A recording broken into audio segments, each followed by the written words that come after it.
Madaling araw noon sa Tondo, Maynila, malamig at sariwa ang hangin. Sa isang maliit na eskinita, sa isang simpleng bahay na pag-aari ni Aling Nena, tila kakaiba ang tanawin. Mula pa madaling araw, napupuno na ang bakuran ng mga upuan, bulaklak, at puting tela na kumakaway sa hihip ng hangin.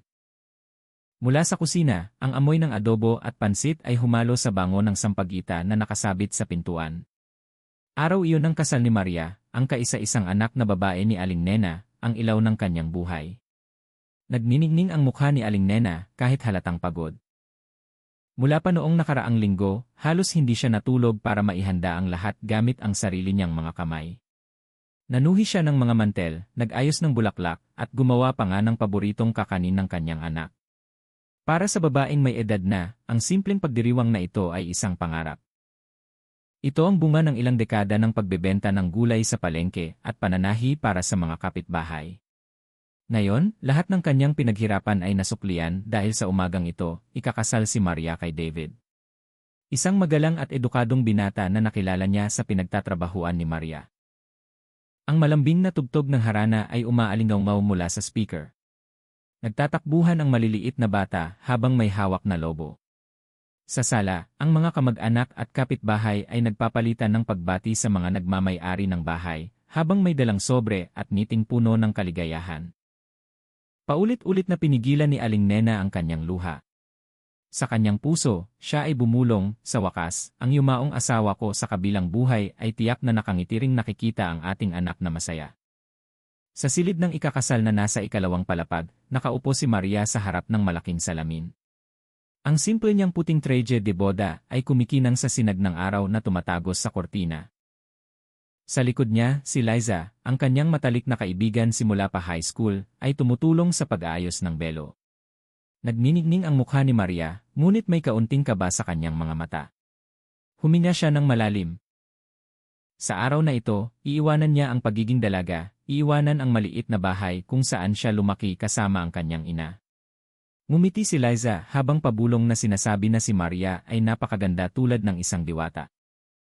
Yumuko si Maria sa kahihiyan at pagkatapos ay sumagot ng malumanay na ang ganda niya ay dahil lamang sa dasal ng kanyang ina.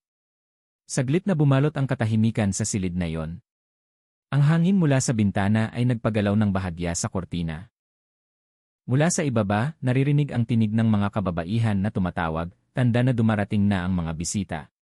Niyakap ni Liza si Maria bago bumaba, iniiwan ang dalaga ng sandali upang pagkalmahin ang sarili.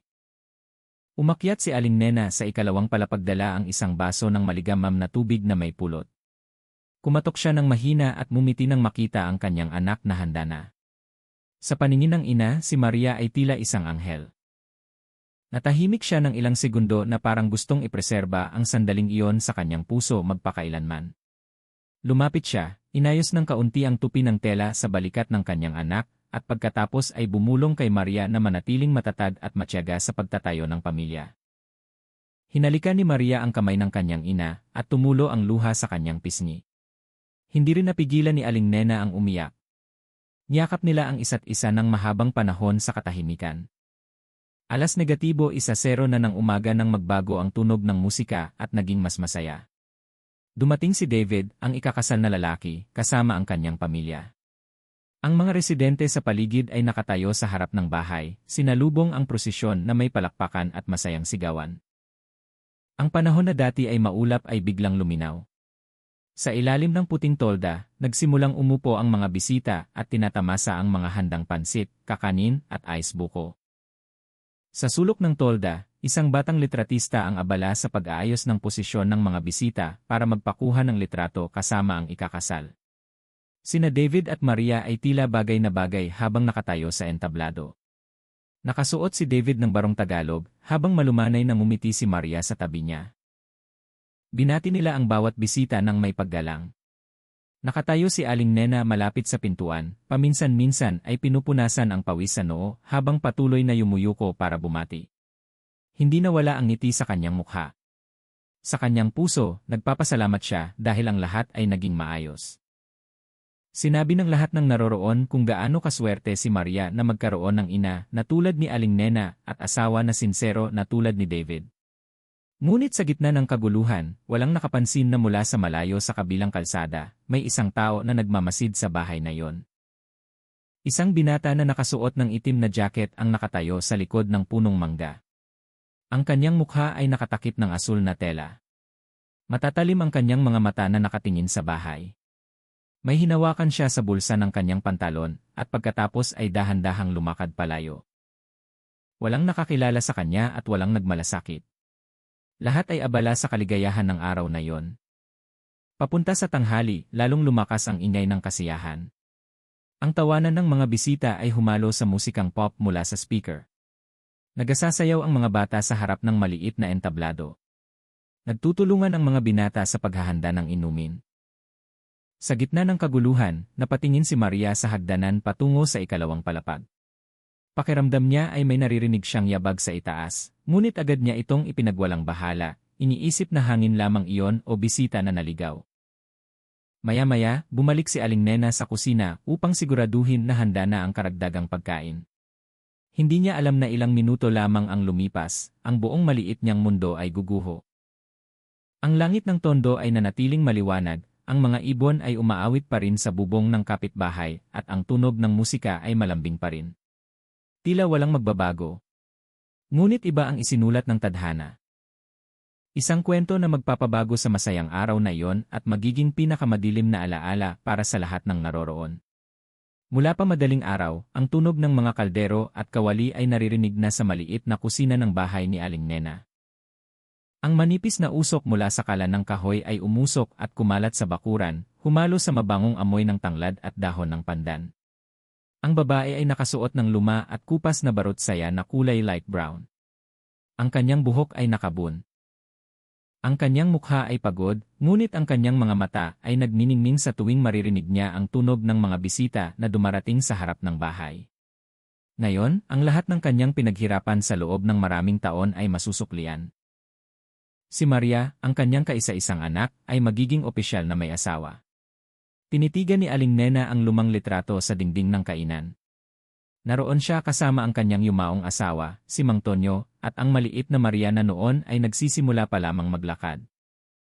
Mahigit 12 taon na mula nang mamatay ang kanyang asawa sa isang aksidente sa konstruksyon, at mula noon, ang kanyang buhay ay naging sunod-sunod na mahabang araw na puno ng pakikibaka.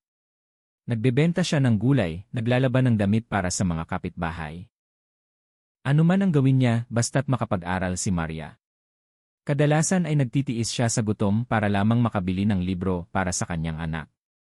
Ngayon, nang makita niya si Maria na nakasuot ng puting barot saya at nakangiti ng masaya, tila nawala ang lahat ng pagod. Dumating ang mga kapitbahay at nag-alok ng tulong. Si Aling Selyang mula sa kabilang bahay ay nagdala ng kakanin. Habang si Mang Berto ay dumating para manghiram ng malaking bentilador. Mainit ang kapaligiran ng nayon na parang isang malaking pamilya na sama-samang nagagalak. Paulit-ulit na nagpasalamat si Aling Nena at nagkakaroon ng luha sa kanyang mga mata. Alam niya na kung wala ang tulong ng lahat, hindi magiging kasing rami ng bisita ang kasiyahan. Ngunit sa likod ng kanyang ngiti ng pasasalamat, may damdamin ng pagiging emosyonal na mahirap ipaliwanag. Isang magkahalong damdamin ng kaligayahan, pagmamalaki, at kalungkutan. Dahil sa ilang sandali, maghihiwalay na siya sa anak na naging buong mundo niya. Paminsan-minsan ay tumitingin si Aling Nena sa hagdanan patungo sa silid sa itaas. Inisip niya si Maria na nakaupo sa harap ng salamin na may kumakabog na puso, naaalala ang pagkabata ng dalaga. Dati, madalas na naghihintay si Maria sa harap ng bahay tuwing hapon, naghihintay sa kanyang ina na umuwi dala ang isang supot ng gulay. Lumaki ang dalaga na walang maraming laruan, ngunit laging nakangiti. Naaalala pa ni Aling Nena nang sabihin ni Maria na balang araw ay gusto niyang magtrabaho sa opisina upang hindi na kailangan pang magbenta sa ilalim ng init ng araw ang kanyang ina. Ang pangakong iyon ay natupad na ngayon. Matagumpay na si Maria, nagtatrabaho sa isang malaking kumpanya at ngayon ay ikakasal na siya sa isang lalaki na tunay na nagmamahal sa kanya. Sa harap na silid, si Liza ay tumutulong sa pag-aayos ng mga sampagita sa entablado. Paminsan-minsan ay sumusulyap siya kay Aling Nena na abala sa pagsusuri ng pagkain. Naantig ang kanyang puso nang makita ang ina. Alam na alam ni Liza kung gaano kahirap ang buhay nila noon. Nakita na niya si Maria na kumakain lamang ng kanin at bagoong dahil naantala ang sahod ng kanyang ina. Lahat ng alaala na iyon ay nagpatibay sa paniniwala ni Liza na si Maria ay nararapat sa kaligayahan. Ngunit ewan kung bakit, mula pa kaninang umaga ay may kakaibang pakiramdam sa kanyang dibdib. Naalala niya ang sinabi ni Maria noong isang buwan na may isang tao mula sa kanyang nakaraan ang patuloy na sumusubok na makipag-ugnayan. Tumawa lamang si Maria noon at sinabi na wala na ang lahat ng lumang alaala.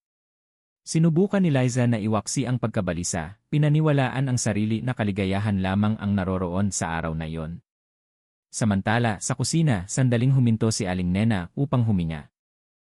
Sumilip siya sa bintana patungo sa maliwanag na asul na langit. Sa kanyang puso, taimtim siyang nanalangin. Humingi siya ng kapayapaan para sa pamilya ni Maria, upang maging mabuting tagapagtanggol ang asawa ng kanyang anak, upang protektahan sila ng Diyos mula sa lahat ng kalamidad. Nanginginig ang kanyang labi habang dahan-dahang binibigkas ang dasal sa Tagalog na madalas niyang gamitin mula pa sa kanyang kabataan. Dasal ng isang ina na sinsero, simple, ngunit napakalakas. Maya-maya, dumating si David kasama ang kanyang pamilya. Sinalubong siya ni Aling Nena sa pintuan na nanginginig ang mga kamay dahil sa pagiging emosyonal. Yumuko siya ng may paggalang sa mga magulang ni David at pagkatapos ay binati ang ikakasal na lalaki na tila magalang at may malambot na mukha. Sa kanyang puso, sinabi niya, ang lalaking ito ang mag-aalaga ng mabuti kay Maria. Tiningnan niya si David na parang sarili niyang anak. Sinabi pa niya ng pabulong, ipinagkatiwala ang kanyang anak na babae na nanginginig ang boses. Tumango lamang si David na may luhang nangingilid sa mga mata. Nang magsimula ang seremonya, bumalot ang katahimikan sa silid. Ang pagpapalit ng "opo" at "mahal ko" ay binigkas ng buong tibay. Ilang kapitbahay ang nagpigil ng hininga at pagkatapos ay sabay-sabay na nagdasal ng tahimik habang binabasa ang panalangin. Ipikit ni Aling Nena ang kanyang mga mata. Walang tunog na tumulo ang kanyang luha. Sa kanyang isip, lumitaw ang mukha ng kanyang asawa na parang nakangiti mula sa malayo. Lahat ng pakikibaka, lahat ng mahabang gabi na puno ng dasal at luha ay nagbunga na ngayon. Matapos ang formal na seremonya, dahan-dahang lumakad si Aling Nena sa sulok ng bakuran. Umupo siya sa bangkong gawa sa kahoy, pinunasan ang kanyang basang pisngi. Sa harap niya, masayang tinatamasa ng mga bisita ang handa. Narinig niya ang tawanan ni Maria at David sa entablado, ang malambing na tugtog, at ang bango ng sampaguita na bumabalot sa hangin. Akala niya ay kumpleto na ang kanyang buhay, hindi niya alam na ang gabing iyon ay magiging simula ng isang sugat na hinding-hindi maghihilom. Mula sa malayo, isang itim na uwak ang dumapo sa bubong ng bahay, at naglabas ng garalgal na tunog na nagpatigin sa ilang tao. Ngunit walang sinuman ang nag-isip na ito ay isang tanda. Para sa kanila, ito ay aksidente lamang. Ngumiti si Aling Nena na nakatingin sa langit. Pabulong niyang sinabi, sana ayos lang ang lahat. Hindi niya alam na ang dasal na iyon ay agad na magiging isang mahabang sigaw sa parehong hapon. Nagsisimula ng lumipas ang tanghali patungo sa hapon nang umabot sa pinakamataas ang kasiyahan sa bakuran. Malambing na tunog ng musikang pop ang umaalingaw-ngaw. Tumatawa pa rin ang mga bisita. Nagtatakbuhan ang mga bata dala-dala ang makukulay na lobo. Si Aling Nena ay naglakad-lakad upang siguraduhin na ang bawat bisita ay nasisilbihan ng maayos. Tumulo ang pawis sa kanyang noo, ngunit hindi nawala ang ngiti sa kanyang mukha. Tila hindi siya napapagod, paminsan-minsan lamang humihinto upang batiin ang mga lumang kaibigan na dumating upang magbigay ng pagbati. Mga alas negatibo 11 na. Isang kapitbahay ang lumapit at bumulong na malapit nang umalis ang mga ikakasal patungo sa bahay ni David para sa susunod na seremonya. Nagulat ng bahagya si Aling Nena. Tumingin siya sa entablado, ngunit hindi niya nakita si Maria doon. Kakababa lamang ng dalaga upang umakyat sandali sa silid, sabi niya ay gustong magpalit ng belo at mag-ayos ng make-up. Tumingin si Aling Nena sa hagdanan patungo sa ikalawang palapag. Walang tunog mula sa itaas. Inisip niya na baka abala pa si Maria sa pag-aayos.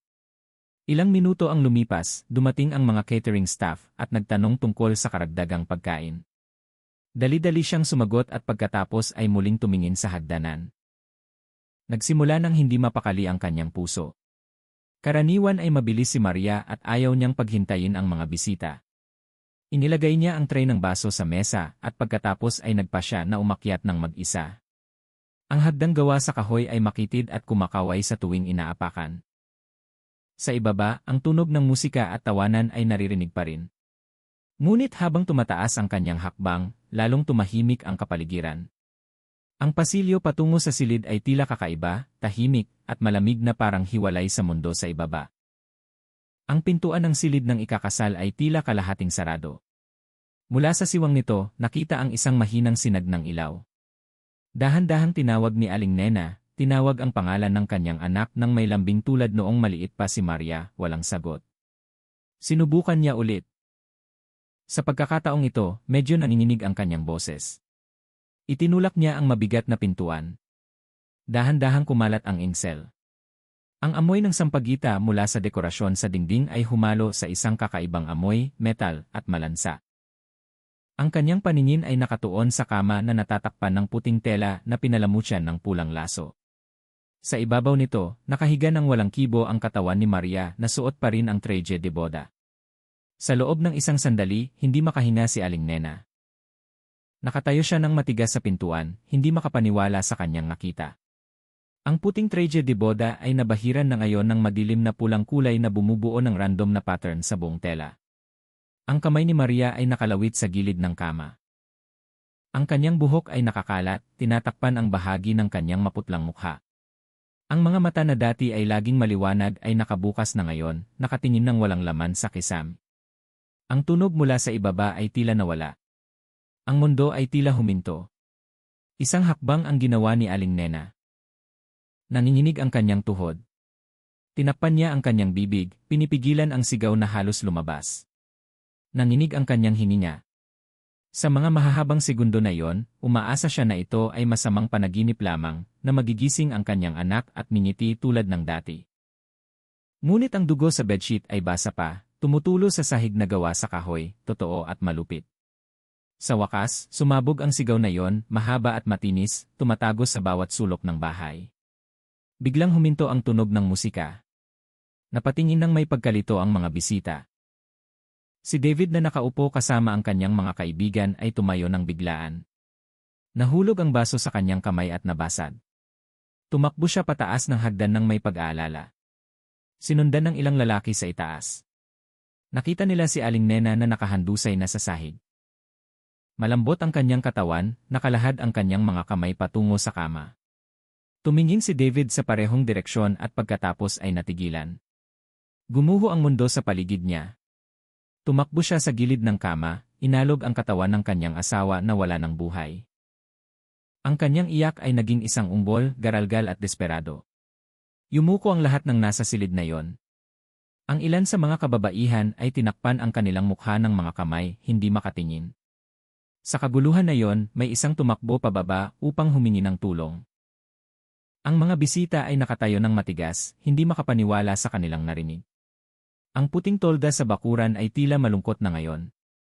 Ang mga lobo na kanina ay lumilipad sa hangin ay dahan-dahang lumulutang sa hangin ng hapon. Ilang minuto ang lumipas, ang tunog ng sirena ng pulis at ambulansya ay sumira sa katahimikan. Ang maliit na kalsada sa harap ng bahay ni Aling Nena ay napuno ng mga residente na gustong malaman kung ano ang nangyari. Naglagay ng dilaw na tape ang mga pulis, kinukunan ng statement ang sinuman na nasa bahay nang mangyari ang insidente. Sa silid ng ikakasal, tinakpan ng mga medical staff ang katawan ni Maria ng malinis na puting tela. Si Aling Nena nakakagising lamang ay sumigaw at sinubukan na abutin ang kanyang anak, ngunit dalawang kapitbahay ang pumigil sa kanya habang umiiyak. Nakaupo si David sa sahig, nakayuko ang kanyang mukha sa pagitan ng kanyang mga kamay. Sa paligid niya, ang silid na ilang oras lamang ang nakalipas ay puno ng kaligayahan, ay nagbago na ngayon at naging pinakamatahimik na lugar sa mundo. Sa sulok ng silid, sa ilalim ng kama, natagpuan ng isa sa mga opisyal ang isang maliit na kulay dilaw na bagay na mahina ang kinang sa gitna ng pool ng dugo. Isang kutsilyo sa kusina, simple at mura. Walang nakakaalam na ang bagay na iyon ay magiging susi sa isang malaking misteryo na malapit ng yumugyog sa buong tondo. Ang sirena ng ambulansya ay sumira sa tahimik na hangin ng tondo. Ang makitid na kalsada sa harap ng bahay ni Aling Nena ay napuno ng tao. Nagkakadikit-dikit ang mga kapitbahay, ang ilan ay umiiyak, ang ilan ay nakatakip ang bibig dahil hindi makapaniwala. Ilang oras lamang ang nakalipas, ang lugar na ito ay puno ng tawanan, ngayon ay naging karagatan ng luha. Ang mga puting lobo na nakasabit sa tolda ay dahan-dahang nalanta at ang mga sampag-ita sa entablado ay nagsimula ng matuyo sa hangin. Mabilis na dumating ang mga pulis mula sa istasyon ng pulisya ng Tondo. Si Inspector Reyes, isang lalaki na may edad na may matigas ngunit kalmadong mukha, ay bumaba mula sa kanyang sasakyan. Tumingin siya sa paligid ng may matatalim na mata, sinusubukang maunawaan ang sitwasyon. Matagal na siyang nagtatrabaho sa Tondo at nakahawak na ng maraming kaso. Ngunit ito ang unang pagkakataon na siya ay tinawag sa isang pinangyarihan ng pagpatay na nangyari sa gitna ng isang wedding party. Isang trahedya na walang saysay. Nakaupo si Aling Nena sa upuan sa sala, napaligiran ng mga kapitbahay na sumusubok na pakalmahin siya. Maputla ang kanyang mukha, walang laman ang kanyang mga mata. Paminsan-minsan ay tinatawag niya ang pangalan ni Maria ng mahina na parang naririnig pa siya ng kanyang anak.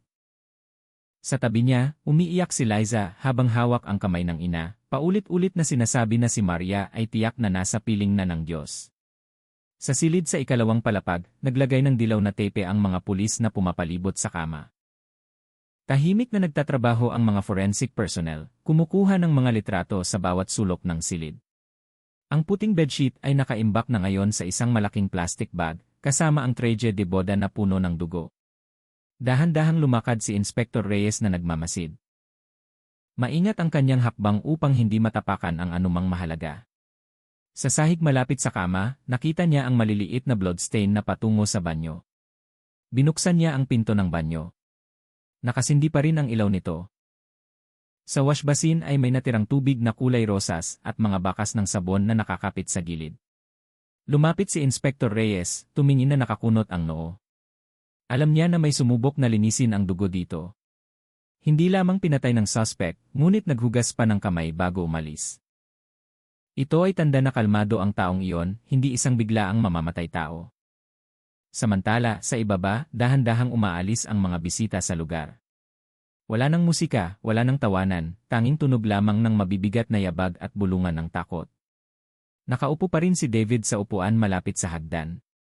Nanginginig ang kanyang katawan, namamaga ang kanyang mga mata. Hindi pa siya makapagsalita. Sa tuwing may nagtatanong, umiling lamang siya. Walang laman ang kanyang puso, gumuho ang kanyang isip. Bumababa si Inspector Reyes upang kausapin siya. Nang mahinahon, sinabi niya kay David na subukan na alalahanin ang sinuman na maaaring umakyat sa ikalawang palapag bago ang insidente. Dahan-dahang umiling si David, sinabi na mula pa umaga ay walang dayuhan sa bahay na yon. Lahat ng bisita ay pamilya at kapitbahay. Sigurado siya na walang kaaway si Maria. Sa labas ng bahay, nagsimula nang dumating ang mga mamamahayag. Sinubukan ng mga pulis na pigilan sila na lumapit. Sumisindi ang mga ilaw ng kamera na nakatutok sa mukha ng mga umiiyak. Ang Tondo sa hapong iyon ay naging saksi ng hindi mailarawang kalungkutan.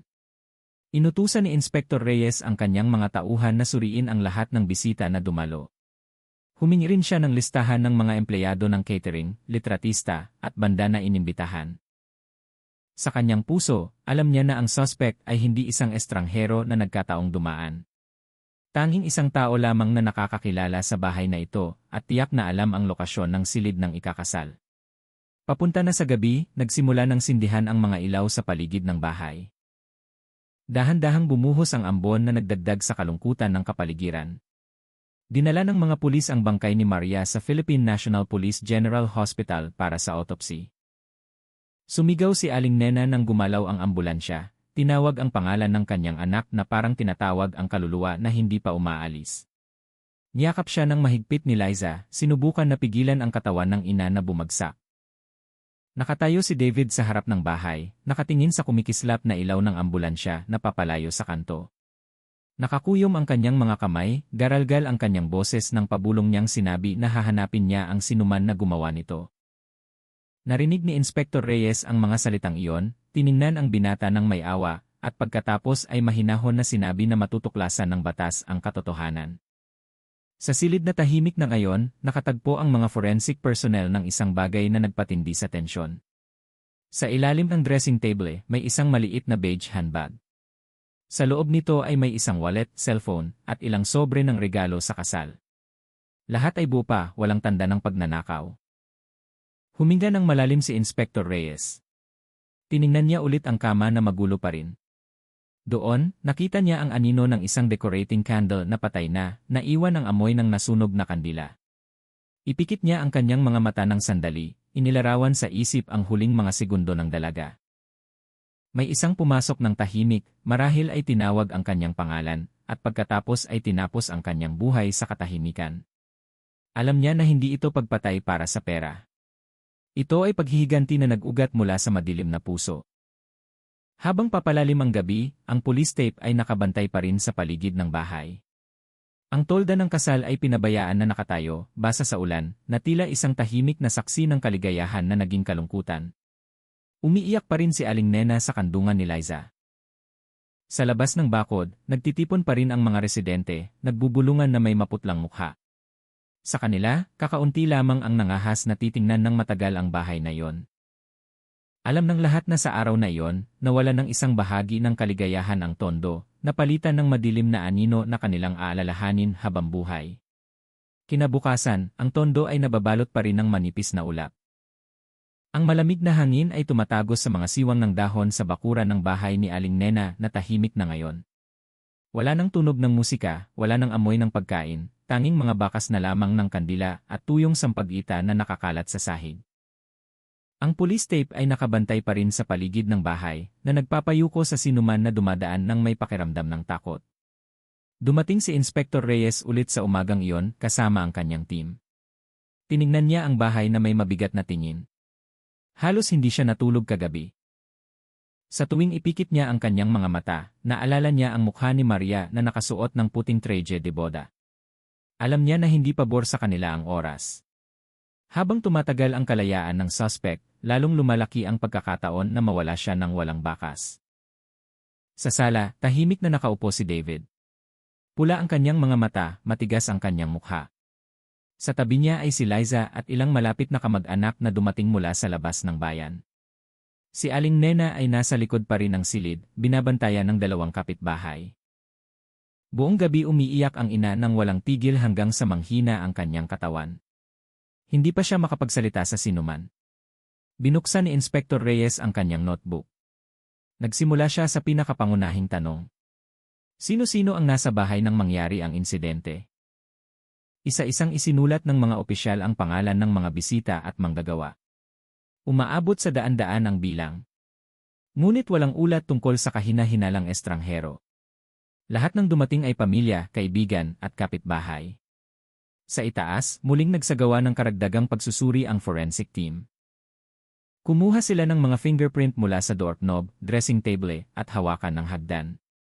Ilang oras ang lumipas, isang opisyal ang bumaba dala ang paunang resulta. Walang tanda ng sapilitang pagpasok sa pinto, walang sira sa bintana. Pumasok ang suspect sa hindi nakakandadong pinto. Hindi siya pumilit. Alam niya kung paano pumasok. Kinagabihan, dumating ang resulta ng autopsy mula sa ospital. Ipinahayag ng doktor na namatay si Maria bandang alas -11:00 ng umaga, ilang minuto lamang matapos siyang huling makita sa entablado. Ang saksak sa dibdib at leeg ay nagpapakita ng matinding galit, ngunit walang malaking tanda ng paglaban. Marahil ay kilala ng biktima ang suspect at hindi nagkaroon ng pagkakataong maghinala. Tiningnan ni Rahman ang ulat ng matagal. Nag-isip siya, sinusubukang makahanap ng lohikal na dahilan. Ang unang posibilidad na lumabas ay pagnanakaw. Marahil ay nilalayo ng suspect na magnakaw ng pera o mga regalo sa kasal at nahuli ng biktima. Inutusan niya ang kanyang mga tauhan na suriin ang mga ari-arian sa silid. Isa-isang sinuri ang mga gamit. Lahat ng sobre na may pera ay buo pa. Walang binuksan. Ang mga gintong alahas na suot ni Maria ay hindi rin nawawala, nakakabit pa rin sa kanyang katawan.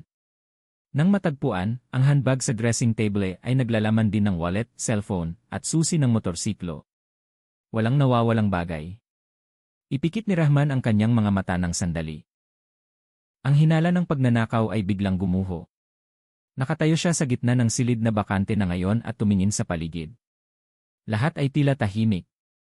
Sobrang tahimik para sa isang lugar ng pagpatay. Tanging mga bakas na lamang ng tuyong dugo sa sahig at ang amoy ng halumigmig na tumatagos. Alam niya na hindi dumating ang mamamatay tao para magnakaw. Dumating siya para sa isang bagay lamang, upang tapusin ang buhay ni Maria. Dumating si Liza na may dalang baso ng tubig para kay David na tila pagod na pagod. Nang makita si Inspector Reyes, nag-aalangan siya ngunit sa huli ay nagsalita. Sinabi niya na minsan ay ikinuwento ni Maria ang tungkol sa isang tao mula sa kanyang nakaraan na patuloy na sumusubok na makipag-ugnayan. Naging matigas ang mukha ni Rahman. Hiniling niya kay Liza na magpaliwanag pa. Yumuko si Liza. Sinabi niya na ilang buwan na ang nakalipas, nakatanggap si Maria ng text message mula sa kanyang dating kasintahan, isang lalaki na nagngangalang Carlo. Nagkasama sila ng ilang taon na ang nakalipas noong nasa kolehiyo pa sila. Masama ang naging ending ng relasyon. Hindi alam ni Liza ang mga detalye, ngunit naaalala niya na sinabi ni Maria na mahirap tanggapin ni Carlo ang paghihiwalay. Ang huling message na ipinadala ng lalaki ay naglalaman ng kakaibang mga salita, parang banta, ngunit pinabayaan lamang ito ni Maria. Agad na isinulat ni Inspector Reyes ang pangalan na yon. Tiningnan niya si Liza, tinanong kung hawak pa rin niya ang message na yon. Umiling si Liza, ngunit sinabi na minsan ay ipinakita ni Maria ang screenshot ng message na yon sa kanyang cellphone. Agad na kinuha ng mga pulis ang cellphone ni Maria mula sa handbag sa silid. Ibinigay nila ito sa Digital Forensics Department para sa mas malalim na pagsusuri. Samantala, sa wakas ay lumabas si Aling Nena mula sa likod ng silid. Mahina ang kanyang lakad, namamaga ang kanyang mukha dahil sa pag-iyak. Nakatayo si Inspector Reyes upang salubungin siya ng may paggalang. Nagsalita siya ng mahinahon, puno ng empatya, tinatanong kung kilala ng ina ang isang nagngangalang Carlo. Matagal na natahimik si Aling Nena at pagkatapos ay dahan-dahang tumango. Ikinuwento niya na madalas dati si Carlo na dumadalaw sa bahay upang tumulong sa pag-aayos ng telebisyon, minsan ay hinahatid si Maria sa trabaho. Ngunit matapos makipaghiwalay si Maria sa kanya, ayaw na ng anak na pag-usapan ang lalaking iyon. Sinabi lamang niya na bastos si Carlo, madaling magalit at madalas na nanunumbat ng walang dahilan. Seryosong nakinig si Rahman.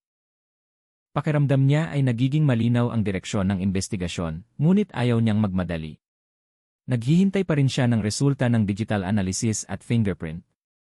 Nang gabing iyon bago umalis sa bahay, tiningnan niya ulit ang silid sa ikalawang palapag. Patay na ngayon ang ilaw nito, ngunit sa kanyang puso, alam niya na ang silid na iyon ay nagtatago pa rin ng malaking sekreto na hindi pa nabubunyag. Nang lumabas siya, muling bumuhos ang ambon. Sa bakuran, nakaupo si Aling Nena na nakatingin ng walang laman sa entablado na nakatayo pa rin. Niyakap niya ang litrato ni Maria at pabulong na nanalangin na sana ay payapa na ang kanyang anak sa piling ng Diyos. Sa likod niya, nangako si Inspector Reyes sa kanyang puso na hahanapin niya ang sinuman na sumira sa kaligayahan ng isang simpleng ina. Dahan-dahang bumaba ang gabi sa Tondo. Ang mga kalsada sa paligid ng bahay ni Aling Nena ay nagsimula ng umalis. Tanging tunog na lamang ng kuliglig at ang patak ng ulan na nahuhulog sa bubong ng adobe ang naririnig. Sa gitna ng bahay na iyon, isang maliit na kandila ang nakasindi sa harap ng litrato ni Maria na nakatayo na ngayon sa ibabaw ng mesa. Malambing na umiti ang mukha ng dalaga sa simpleng frame.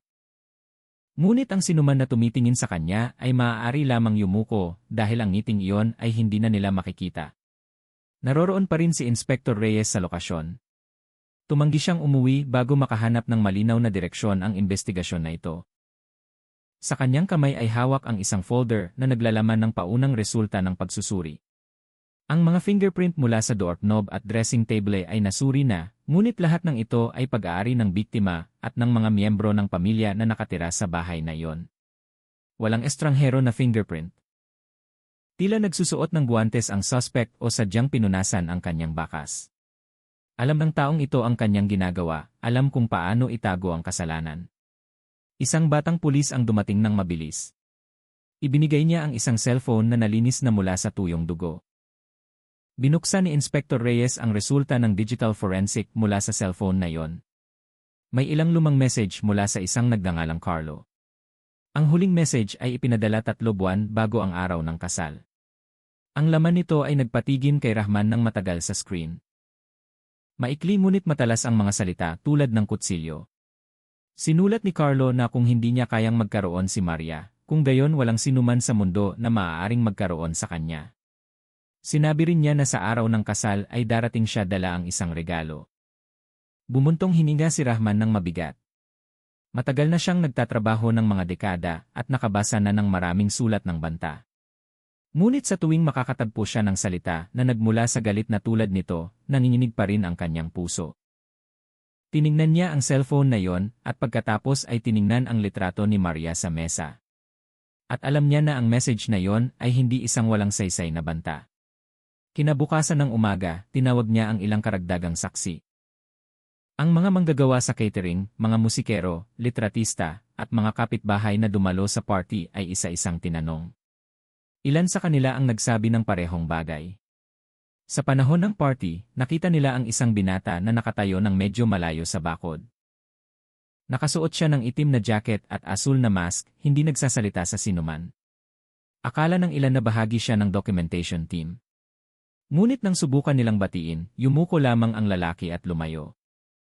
Isang bisita pa nga ang umamin na nakita niya itong umakyat sa hagdan patungo sa ikalawang palapag sandali bago nilakasan ang musika.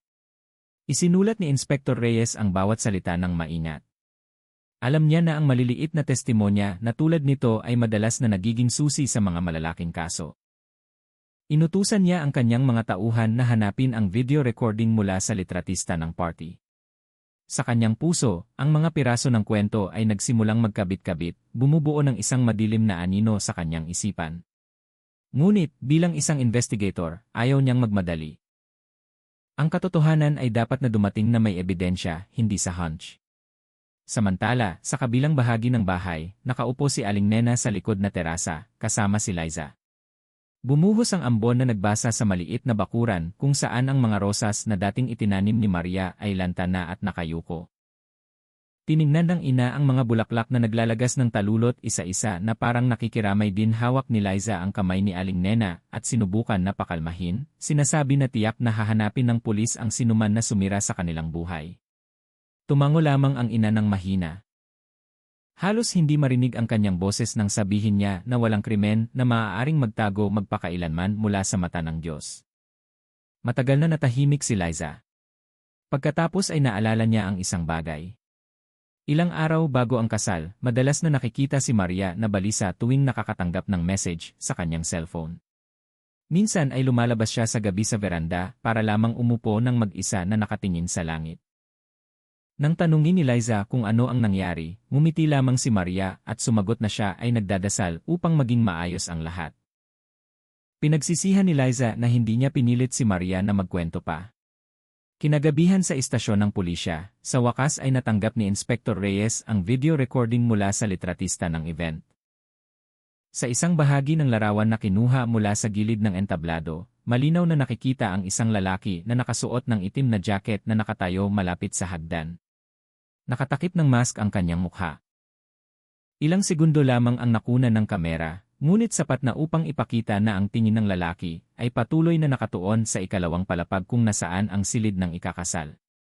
Nang palakihin ni Rahman ang larawan, nakita niya ang madilim na mansa sa braso ng jacket na parang tuyong dugo. Inutusan niya ang kanyang team na hanapin ang recording mula sa mga security camera sa paligid ng bahay. Marahil ay may kamera sa bahay ng kapitbahay na nakunan ang pagdating o pag-alis ng lalaki. Sigurado siya na kahit gaano kahirap ang pag-iingat ng suspect, walang perpektong krimen. Laging may maliliit na bakas na naiwan. Papunta sa gabi, muling nakipagkita si Rahman kay David. Ang mukha ng binata ay tila pagod, ngunit sinubukan niyang sagutin ang bawat tanong. Nang marinig ang pangalang Carlo, naging matigas ang kanyang katawan. Inamin niya na may kaunti siyang alam tungkol sa nakaraang relasyon ng kanyang asawa sa lalaking iyon. Ayaw niyang pag-usapan ito dahil sa paggalang sa damdamin ni Maria. Gayunpaman, alam niya na hindi maganda ang naging ending ng kanilang relasyon. Isinulat ni Inspector Reyes ang lahat sa kanyang mga tala. Alam niya na lalong lumilinaw ang direksyon ng investigasyon. Ang pagpatay na ito ay hindi dahil sa pera, hindi dahil sa pagnanakaw. Ito ay paghihiganti na nagmula sa pag-ibig na naging lason. Nang gabing iyon, sa silid ng investigasyon, ang malaking whiteboard ay puno ng mga litrato at tala. Sa gitna ng board ay may isang pangalan na nabalutan na ngayon ng pulang tinta, ang pangalan ni Carlo. Sa ilalim nito ay nakasulat na may sulat kamay ni Inspector Reyes. Maikli ngunit matalim ang dahilan. Ang pag-ibig na naging pagkapuot. Tiningnan niya ang sulat na iyon ng matagal. Bumuhos ang ulan ng mahina sa labas ng bintana na nagdudulot ng tunog na parang bulungan. Sa kanyang puso, alam ni Inspector Reyes na nagsisimula ng mabuksan ang daan patungo sa katotohanan. Ngunit alam din niya na ang katotohanan na iyon ay hindi darating ng walang mas maraming luha na isasakripisyo. Kinabukasan ng umaga, kulay abo ang langit ng tondo. Ang manipis na ulap ay nakasabit sa pagitan ng mga puno na nagpapalala sa kalungkutan sa bahay ni Aling Nena. Sa harap ng bahay ay mayroon pa ring mga natirang bulaklak ng party. Ang mga talulot ng sampagita ay nakakapit sa basang lupa. Hindi pa tinanggal ang police line. Walang pinapayagang makapasok maliban sa mga opisyal na nagpapatuloy sa investigasyon. Mas maaga kaysa karaniwan si Inspector Reyes. May dala siyang tasa ng itim na kape na hindi pa niya naiinom mula pa madaling araw. Tila pagod ang kanyang mukha, ngunit matalas pa rin ang kanyang mga mata. Alam niya na ang araw na ito ay maaaring magdala ng mahalagang sagot. Isang forensic officer na dumating mula sa Surabaya kagabi ang tapos ng suriin ang bawat sulok ng silid ng ikakasal. May isang bagay na bago nilang natagpuan na nakatago sa ilalim ng maliit na mesa malapit sa kama. Isang maliit na kutsilyo na may pala-yellow na hawakan. Ang kutsilyo na iyon ay nababahiran pa rin ng tuyong pulang dugo. Matagal na nakatayo si Rahman na nakatingin sa bagay na iyon sa loob ng transparent evidence bag. Maliit ang sukat nito, hindi mas mahaba kaysa sa palad ng isang matanda, ngunit napakatalim. Ang ganitong uri ng kutsilyo ay karaniwang ginagamit sa pagbalat ng prutas. Tinanong niya si Aling Nena kung ang bagay na iyon ay nagmula sa kusina ng kanyang bahay. Tinignan ng matandang babae nang may namumula ang mga mata, at pagkatapos ay umiling ng mahina. Alam niya nang sigurado na ang lahat ng kutsilyo sa kanyang kusina ay gawa sa kahoy at lumang bakal. Walang katulad nito. Dahan-dahang tumango si Rahman. Sa kanyang isip ay nagsimula ng mabuo ang isang hindi kaaya-ayang konklusyon. Kung ang kutsilyo na iyon ay hindi pag-aari ng bahay ng biktima, nangangahulugan ito na ang suspect ang nagdala nito. Ibig sabihin, ang pagpatay na ito ay hindi isang kusang loob na gawain, ngunit pinlano na ng may malamig na puso. Isinulat niya ang mga tala sa kanyang notebook na nanginginig ang mga kamay. Hindi dahil sa takot, ngunit dahil sa galit na sinusubukan niyang kontrolin. Sa labas ng bahay, ilang kapitbahay ang nakatayo na nakagrupo, nagbubulungan ng mahina habang nakatingin sa pintuan. Ang pangalan ni Maria ay binabanggit pa rin na parang hindi sila makapaniwala na ang isang dalaga na kasing ganda at kasing amo niya ay kailangang mamatay sa ganoong kalupit na paraan. Dumating si Liza na may dalang termos ng tsaa para sa mga opisyal. Dahan-dahang lumakad siya, namumula pa rin ang kanyang mga mata. Nang makita si Inspector Reyes, yumuko siya ng may paggalang at pagkatapos ay sinabi na handa siyang tumulong kung kinakailangan. Nagpasalamat si Rahman at pagkatapos ay tinanong kung nakita na ni Liza ang ganitong uri ng kutsilyo noon. Matagal na tiningnan ni Liza ang bagay sa plastic bag at pagkatapos ay umiling. Sinabi niya na hindi kailanman bumili o nagdala ng ganitong uri ng bagay si Maria. Madalang pa nga siyang pumunta sa kusina dahil karamihan ng oras ay ginagamit niya sa trabaho sa opisina. Ang sagot na iyon ay lalong nagpatibay sa paniniwala ni Rahman na ang suspect ang nagdala ng armas, marahil ay inihanda na noon pa man bago ang araw ng kasal. Papunta sa tanghali, inabot ng mga forensic officer ang paunang resulta ng pagsusuri. Ang kutsilyo na iyon ay naglalaman ng mahinang mga fingerprint. Ang ilan ay nabura na, ngunit mayroon pa ring maliliit na baka sa bahagi ng hawakan na hindi pa nawawala ng lubusan. Nakita rin nila ang kaunting natirang skin tissue sa gilid ng talim. Marahil ay mula sa daliri ng suspect na nadulas ng sumalakay. Sapat na ang maliit na ebidensya na iyon para utusan ni Rahman ang karagdagang pagsusuri sa laboratorio sa Surabaya. Alam niya na ang resultang iyon ay magdadala ng pangalan ng isang tao. Sa sala, nakaupo si Aling Nena na niyakap ang litrato ni Maria. Tinignan niya si Rahman nang may luha sa kanyang mga mata. Hindi siya nagsalita, umaasa lamang sa pamamagitan ng tingin na matutuklasan ng pulis ang katotohanan ng mabilis. Lumapit si Rahman at nagsalita ng malumanay, humingi ng tiwala sa ina na ang bawat bakas ay magtutulak sa kanila sa suspect. Kinagabihan, nakatayo si Rahman sa harap ng silid na tahimik na ngayon na naging saksi sa trahedya. Tiningnan niya ang sahig na nalinis na mula sa dugo. Sa katahimikan na yon, umiikot ang kanyang isip sa lahat ng nangyari. Alam niya na ang gumawa nito ay hindi lamang dahil sa biglaang galit. Dumating ang taong iyon na may layuning sirain, dala ang gamit para pumatay, at nag-iwan ng maliliit na bakas na parang hinahamon ang mundo na hanapin siya. Sa labas, nagsimula na namang bumuhos ang ulan. Lumabas si Rahman sa bahay na mabigat ang kanyang mga hakbang. Tiningnan niya ang bakuran na basa pa rin at mahinahon na sinabi sa kanyang mga tauhan na ang kasong ito ay hindi na lamang isang pagpatay, kundi isang mensahe mula sa isang tao na gustong maalala sa pamamagitan ng kanyang kalupitan. Nang gabing iyon sa istasyon ng pulisya, tiningnan ni Rahman ang litrato ni Maria sa investigation board. Sa tabi nito ay nakakabit na ngayon ang litrato ng maliit na kutsilyo na may dilaw na hawakan. Dalawang bagay na hindi dapat magkaugnay, ngunit ngayon ay konektado sa pamamagitan ng malupit na tadhana. Tiningnan niya ang maliit na tala sa ilalim ng litrato. Ang kanyang sariling sulat, simple, ngunit nakakapanginig. Dinala ang kutsilyo mula sa labas ng bahay. Alam ng suspect ang kanyang ginagawa. Hindi ito aksidente, ito ay layunin. Sa bahay na tahimik na, nanalangin si Aling Nena sa silid ni Maria. Ang kanyang dasal ay mahina, humalo sa tunog ng ulan na tumutulo sa bubong. Nangako siya sa Diyos, hindi siya susuko hanggang matuklasan ang katotohanan. Ang kandila sa harap ng litrato ni Maria ay nanginginig, maliit ang apoy nito, ngunit buhay pa rin na parang pag-asa na tumangging mamatay sa puso ng isang ina. Nagpalit ng araw, ngunit ang kapaligiran sa bahay ni Aling Nena ay nababalot pa rin ng ulap ng kalungkutan. Ang mga bulaklak sa harap ng bahay ay lanta na, at ang amoy ng insenso na nakasindi sa gitna ng silid ay nagdaragdag sa kalungkutan. Mula nang umalis si Maria, ang bahay na iyon ay tila nawala ng sarili nitong hininga. Ang tunog ng mga maya na dati ay dumadapo sa bintana ay ayaw nang dumating. Dumating si Inspector Reyes sa bahay sa umagang iyon na may seryosong mukha. May dala siyang file ng resulta ng pagsusuri ng kutsilyo na ipinadala mula sa Forensic Laboratory ng Surabaya. Mula sa resulta ng pagsusuri, natuklasan ang isang estranghero na fingerprint na hindi tugma sa sinuman mula sa pamilya ng biktima. Ang fingerprint na iyon ay karaniwan ng malabo, ngunit sapat na malinaw upang ihambing sa datos ng pulisya. Ang pangalan na lumabas mula sa sistema ay nagpabigat sa dibdib ni Rahman.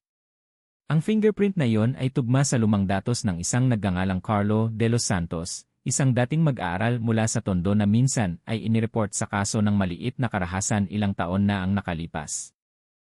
Bagamat noon ay itinigil ang kaso dahil sa kakulangan ng ebidensya, ang pangalang iyon ay lumitaw na naman na parang lumang sugat na hindi pa naghihilom. Umupo si Rahman sa upuan sa sala at binuksan ang kanyang lumang notebook. Binasa niyang muli ang lahat ng testimonya mula sa pamilya, kaibigan, at kapitbahay. Lahat ay patungo sa isang bagay. May mahirap na nakaraan si Maria kasama ang isang lalaki na nagngangalang Carlo. Hindi lamang siya matigas ang ulo, ngunit madali rin siyang magselos at mahirap tanggapin ang paghihiwalay. Upang matiyak, muling nakipagkita si Rahman kay Liza. Dumating ang dalaga na may dalang folder na naglalaman ng ilang lumang litrato ni Maria. Sa gitna ng mga litratong iyon, may isang litrato na kinuha noong nasa kolehiyo pa sila. Sa litratong iyon, nakangiti si Maria habang nakatayo sa gilid ng ilog Pasig. Sa tabi niya ay nakatayo ang isang payat na lalaki na may matatalim na tingin. Matagal na tiningnan ni Liza ang litrato na iyon bago ibinigay kay Rahman. Sinabi niya ng mahina na ang lalaki sa tabi ni Maria ay si Carlo. Pagkatapos ay ikinuwento ni Liza, dati, nagkakilala sina Maria at Carlo sa kampus ng pareho silang aktibo sa student organization. Si Carlo ay tila mabait sa simula, masipag tumulong at mapagmalasakit. Ngunit sa paglipas ng panahon, lumitaw ang kanyang tunay na ugali. Madali siyang magalit. Nagsiselos sa sinuman na kumakausap kay Maria. Minsan pa nga ay dumating siya sa opisina kung saan nagtatrabaho si Maria para lamang siguraduhin na hindi nakikipag-usap ang dalaga sa mga kasamahan na lalaki. Huminto si Liza sandali upang pigilan ang luhang malapit ng bumagsak. Sinabi niya na 2 taon na ang nakalipas, pinutol ni Maria ang relasyon kay Carlo dahil hindi na niya matiis ang ugali nito. Mula noon, madalas na nagpapadala si Carlo ng mga mensaheng puno ng galit, sinasabi na siya ay pinagtaksilan. Dumating siya sa bahay ng ilang beses, humingi ng tawad na bumalik si Maria, at pagkatapos ay nagalit ng tanggihan. Minsan pa nga sa isang gabi ay nakatayo siya sa harap ng bakod ng bahay habang sumisigaw na nagpatakot kay Aling Nena at kinailangan pang tawagin ang mga kapitbahay upang pakalmahin siya. Maingat na isinulat ni Rahman ang lahat. Nakita niya ang parehong pattern tulad ng ibang mga kaso na nahawakan niya. Kapag ang pag-ibig ay naging galit, nawawala ang lohika at ang tao ay maaaring magbago at maging pinakamapanganib na nilalang. Matapos kausapin si Liza, pumunta si Rahman upang kausapin ang barangay captain upang malaman pa ang tungkol kay Carlo. Mula sa paliwanag ng barangay captain, nakuha niya ang impormasyon na lumipat na si Carlo mula sa lugar na iyon halos 1 taon na ang nakalipas. Walang sinuman ang nakakaalam kung saan siya pumunta. Mag-isa siyang nakatira matapos mamatay ang kanyang mga magulang. Mula nang lumipat, wala nang balita. Bumalik si Rahman sa kanyang kotse, tumingin sa labas ng bintana. Ang langit ng Tondo sa hapong iyon ay kulay abo na parang nagtatago ng isang sekreto na hindi pa nabubunyag. Alam niya na ang susunod na hakbang ay hanapin si Carlo. Ngunit ang paghahanap sa isang tao na nawala na sa loob ng 1 taon ay hindi madaling gawain. Samantala, sa bahay ng patay, muling naalala ni Aling Nena ang nakaraan ng kanyang anak. Nakaupo siya sa silid ni Maria na mabango pa rin ng pulbos at malambot na perfume. Binuksan niya ang maliit na drawer sa dressing table at nakita ang isang maliit na pink notebook. Sa loob nito ay nakasulat ang mga maikling pangungusap na sulat kamay ni Maria. Gusto kong mamuhay ng tahimik, malayo sa pag-aaway, malayo sa takot. Gusto kong simulan ng isang bagong buhay. Kung balang araw hindi ko na mabanggit sa sinuman, sana alam ng Diyos na lumaban ako. Tumulo ang luha ni Aling Nena sa pahina ng libro. Niyakap niya ang maliit na notebook sa kanyang dibdib, na parang niyakap ang kanyang sariling anak. Sa labas ng silid, nakatayo si Liza sa pintuan, nakasaksi sa tanawin na yon na may durog na puso. Hapon na papunta sa gabi, bumalik si Rahman sa opisina na mabigat ang lakad. Tiningnan niya ang litrato ni Maria sa investigation board. Sa tabi nito ay nakakabit na ngayon ang litrato ni Carlo de los Santos. Dalawang mukha ng mga kabataan na minsan ay mumiti ng magkasama ay konektado na ngayon sa pamamagitan ng trahedya. Sa ilalim ng litrato ni Carlo, isinulat ni Rahman gamit ang itim na marker ang maikli ngunit nakakapanindig balahibo na pangungusap. Ang motibo ay malamang na nagmula sa tinanggihang pag-ibig at lumang paghihiganti. Matagal na tiningnan niya ang sulat na yon. Dahan-dahang bumuhos ang ulan sa labas ng bintana na nagdudulot ng tunog na parang bulungan. Sa kanyang puso, alam ni Rahman na nagsisimula ng mabuksan ang daan patungo sa katotohanan. Ngunit alam din niya na ang katotohanan na iyon ay hindi darating ng walang mas maraming luha na isasakripisyo. Sa umagang iyon, malamig pa rin ang hangin sa Tondo. Ang ulap ay tumatakip sa bahagi ng kalsada patungo sa Santa Mesa. Huminto ang sasakyan ng pulis sa harap ng isang lumang bahay sa gilid ng barangay 123. Kupas na ang pintura ng dingding at ang bakuran ay puno ng damo. Sa harap ng bahay ay may nakasabit na maliit na board na nakasulat ang pangalang Carlo de los Santos. Bumaba si Inspector Reyes mula sa sasakyan at tiningnan ang tahimik na bahay na may mabigat na pakiramdam. Kumatok siya sa pintuan ng ilang beses, ngunit walang sagot. Ang tunog ng manok na kumukakok mula sa malayo ang tanging naririnig. Matapos maghintay ng matagal, isang babaeng may edad na mula sa kabilang bahay ang lumabas dala ang walis. Dahan-dahan siyang bumati at pagkatapos ay sinabi na matagal nang bakante ang bahay na yon. Huling nakita si Carlo halos 1 linggo na ang nakalipas. Ngunit sa umaga ng araw ng insidente, nakita niya ang lalaki na lumabas dala ang isang maliit na backpack at itim na jacket. Mula noon, wala nang nakakita sa kanya. Tiningnan ni Rahman ang babae ng maingat at tinanong, saan pumunta si Carlo?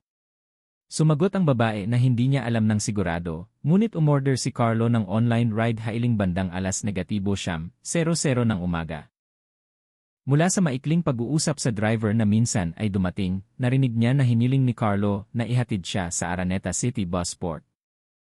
Isinulat ni Rahman ang impormasyon na iyon at pagkatapos ay nagpasalamat sa babae bago umalis sa bakuran ng bahay na tila isang tahimik na saksi ng pag-alis ng isang tao na nagdala ng malaking sekreto. Agad na pumunta ang investigation team sa Araneta City Busport. Abot-abot ang dami ng tao sa busport sa tanghali. Puno ng mga pasahero na gustong pumunta sa iba't ibang lungsod. Ang mga security officer sa lugar ay tumulong sa pagsusuri ng CCTV footage. Sa isa sa mga footage bandang -20, nakita ang isang lalaki na nakasuot ng itim na jacket at asul na mask na naglalakad ng mabilis habang may dalang backpack. Matatag ang kanyang lakad, nakatakip ang kanyang mukha. Walang sinuman ang naghinala noon. Ilang minuto ang lumipas, nakita ang lalaki na sumakay sa isang intercity bus patungong Cubao. Matagal na tiningnan ni Rahman ang monitor screen. Ang bawat segundo sa footage ay tila isang kutsilyo na tumatagos sa kanyang isip. Alam niya na ang lalaking iyon ay si Carlo. Ang kanyang galaw ay katulad ng lalaki na nakita sa wedding video. Medyo nakabaling sa kanan ang kanyang lakad. Isang natatanging katangian na binanggit ng saksi mula sa party, agad siyang nakipag-ugnayan sa pulisya ng Quezon City upang humingi ng tulong sa pagsubaybay. Samantala, sa istasyon ng pulisya ng Tondo, dumating si Liza na may dalang ilang personal na dokumento ni Maria. Sinabi niya na sa gitna ng mga papel sa mesa ng trabaho ni Maria, nakita niya ang isang lumang sulat mula kay Carlo. Ang sulat na iyon ay hindi naglalaman ng banta, kundi isang pagbugso ng emosyon at pagsisisi. Sinulat ni Carlo na nawasak ang kanyang buhay mula nang umalis si Maria at hindi niya mapatawad ang kanyang sarili. Tinapos niya ang sulat na iyon na may pangungusap na nagpatindig ng balahibo ni Rahman nang basahin niya na balang araw ay pagtatagpuin niya ulit ang kanyang sarili at si Maria sa walang hanggang lugar. Matagal na tiningnan ni Rahman ang sulat na iyon, nararamdaman kung gaano kalalim ang sugat na iniwan ng isang tao na nawalan ng kontrol sa kanyang sariling puso. Alam niya na kapag ang pag-ibig ay naging obsesyon, ang hangganan sa pagitan ng pagmamahal at pagkapuot ay maaaring mawala ng lubusan. Agad na ipinagbigay alam ng mga opisyal sa Quezon City na dumating ang bus na sinasakyan ni Carlo sa Cubao Bus Terminal sa tanghali ng parehong araw. Mula sa CCTV footage sa busport, nakita siyang bumaba mula sa bus at naglakad patungo sa istasyon ng tren ng North Avenue. Pagkatapos nito, nawala ang kanyang bakas. Walang datos ng pagbili ng tiket sa kanyang pangalan. Walang tala ng hotel o lodging house na nagtala ng kanyang pagkakakilanlan. Siya ay nawala na parang nilamon ng lupa. Tiningnan ni Rahman ang malaking mapa na nakabukas sa dingding ng kanyang opisina. Ang pulang linya mula Tondo patungong Quezon City ay naging malinaw na bakas ng pagtakas. Alam niya na hindi magtatagal si Carlo sa Quezon City. Ang mga taong hinahabol ng pakiramdam ng pagkakasala ay laging gustong lumayo hanggat maaari. Nagbigay siya ng utos na ang lahat ng checkpoint sa southern part ng Luzon ay simulan na ang pagsubaybay sa mga bus at tren patungong Bicol at Visayas. Kinagabihan, dahan-dahang bumuhos ang ulan sa bakuran ng istasyon ng pulisya. Nakatayo si Rahman sa ilalim ng bubong habang nakatingin sa maulap na langit. Naalala niya ang mukha ni Aling Nena na naghihintay ng matyaga sa bahay, hawak ang litrato ng kanyang anak at nagdadasal upang malaman ang katotohanan. Alam ni Rahman na mabilis ang paglipas ng oras at ang bawat oras na lumipas ay maaaring maging pagkakataon para kay Carlo na mawala magpakailanman. Nang gabing iyon, dumating ang bagong ulat mula sa mga opisyal sa istasyon ng North Avenue. Isang nagtitinda ng pahayagan ang umamin na minsan ay nakausap niya ang isang binata na balisa na nakasuot ng itim na jacket at asul na mask. Bumili ang lalaki ng mineral water at nagtanong kung may tren patungong Bicol. Sumagot ang nagtitinda na walang direktang tren at tila nabigo ang lalaki at pagkatapos ay nagmamadaling umalis patungo sa bus terminal sa labas ng istasyon. Ipikit ni Rahman ang kanyang mga mata, sinusubukang ayusin muli ang mga piraso ng puzzle na nakakalat. Bawat hakbang ni Carlo ay naglalayo sa kanila mula sa Tondo, ngunit kasabay nito ay lalong naglalapit sa pagtatapos ng madilim na paglalakbay na ito. Alam niya na ang pagtakas na tulad nito ay hindi magtatagal. Ang takot at pagkakasala sa huli ay magpapahinto sa isang tao sa kanyang sariling mga hakbang. Sa bahay, nakasindi pa rin si Aling Nena ng maliit na kandila sa harap ng litrato ni Maria. Bawat gabi ay nagdadasal siya ng parehong mga salita upang ang taong kumitil sa buhay ng kanyang anak ay mahanap agad upang payapa na ang kaluluwa ni Maria sa piling ng Diyos. Ang ilaw ng kandila ay nanginginig ng malumanay na tila sumasagot na papalapit na ang oras ng katotohanan. Malakas ang ulan ng gabing iyon sa Quezon City. Ang mga ilaw sa kalye ay malabo na kumikinang sa basang aspalto at ang tunog ng busina ng mga sasakyan ay humalo sa malakas na dagundong ng kalangitan. Sa maliit na outpost malapit sa Philco Station, nakatayo si Inspector Reyes na nakasuot ng kulay abo na raincoat. Tila pagod ang kanyang mukha, ngunit matalas pa rin ang kanyang mga mata. Nakatanggap siya ng ulat na isang lalaki na may katulad ng mga katangian ni Carlo ang nakitang sumakay sa bus patungong probinsya kaninang hapon. Gayunpaman, sinabi ng isa pang saksi na bumaba ang lalaki sa gitna ng kalsada, hindi kalayuan sa terminal. Lahat ng datos ay tumutukoy sa isang posibilidad. Nasa Quezon City pa rin si Carlo. Nagkalat ang mga police team sa iba't ibang lugar. Ang ilan ay nagsuri sa Cubao Bus Terminal, habang ang iba ay naghanap sa mga maliliit na hotel at murang lodging house sa paligid ng istasyon. Hawak ni Rahman ang kanyang cellphone na naglalaman na ngayon ng litrato ng mukha ni Carlo mula sa kanyang lumanggi.